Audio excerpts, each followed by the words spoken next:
Hi అండి, అందరికీ నమస్కారం. Welcome to my channel. ఈ వీడియోలో ఏపీ ప్రభుత్వ ఉద్యోగులకు మరియు పెన్షనర్లకు ఆర్థిక శాఖ సంచలన ఆదేశాలు, 2 శుభవార్తలు, పూర్తి సమాచారాన్ని వీడియోలో తెలుసుకుందాము. వీడియోని ఎక్కడే కానీ స్కిప్ చేయకుండా ఎండ్ వరకు చూడండి, అప్పుడు ఇన్ఫర్మేషన్ పూర్తిగా అర్థమవుతుంది. వీడియో చూస్తున్న ప్రతి ఒక్కరు వీడియోకి లైక్ చేయండి ఫ్రెండ్స్. ఈ వీడియోని తోటి ఉద్యోగ పెన్షన్ మిత్రులతో అయితే షేర్ చేయండి. కొత్తగా మన ఛానల్ చూస్తున్నారు, ఇంకా ఎవరైనా సబ్స్క్రైబ్ చేసుకున్నట్లయితే వెంటనే మన ఛానల్ని సబ్స్క్రైబ్ చేసుకోండి. దీని ద్వారా నేను చేసే లేటెస్ట్ వీడియోస్ అన్నీ మీ వరకు రీచ్ అవుతాయి. ఇంకా ఆలస్యం చేయకుండా వివరాల్లోకి అయితే వెళ్ళిపోదాము. ఫ్రెండ్స్, ఇక విషయానికి వచ్చినట్లయితే ఆంధ్రప్రదేశ్ రాష్ట్రంలో ఉద్యోగులు మరియు పెన్షన్లకు సంబంధించి ప్రభుత్వం కీలకమైన నిర్ణయాలను ప్రకటించింది. ముఖ్యంగా ఉద్యోగుల కోసం 2 శుభవార్తలు అందాయి.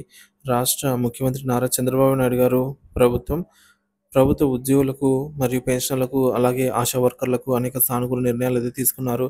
ముఖ్యంగా ఆశా వర్కర్లకు సంబంధించి ముఖ్యమంత్రి నారా చంద్రబాబు నాయుడు గారు గుడ్ న్యూస్ ప్రకటించారు. ప్రభుత్వం తీసుకున్న కీలక నిర్ణయం ప్రకారం ఆశా వర్కర్ల పదవీ విరమణ వయసు 62 సంవత్సరాలకు పెంచుతూ ఉత్తర్వులు జారీ చేసింది. ఇది వారి భవిష్యత్తు భద్రతకు మరింత మేలు చేస్తుంది. ఇంతేకాకుండా ఆశా వర్కర్లకు మరిన్ని ప్రయోజనాలు కూడా ప్రభుత్వం ప్రకటించింది. ముఖ్యంగా మొదటి 2 ప్రసవాలలో కోసం వారికి 6 నెలల పాటుగా వేతనంతో కూడినటువంటి ప్రసూతి సెలవులను అందించాలని అయితే నిర్ణయం తీసుకున్నారు. ఇది మహిళా ఆశా వర్కర్లకు మేలు చేసే నిర్ణయం అనేది చెప్పవచ్చు. అంతేకాకుండా ఆశా వర్కర్లకు గ్రాట్యుటీ కల్పించాలని కూడా సీఎం చంద్రబాబు నాయుడు గారు నిర్ణయం తీసుకున్నారు. రాష్ట్ర వ్యాప్తంగా 42,752 మంది ఆశా వర్కర్లు ఉన్నారు. వీరికి నెలకు 10,000 రూపాయల వేతనం అందించబడుతుంది.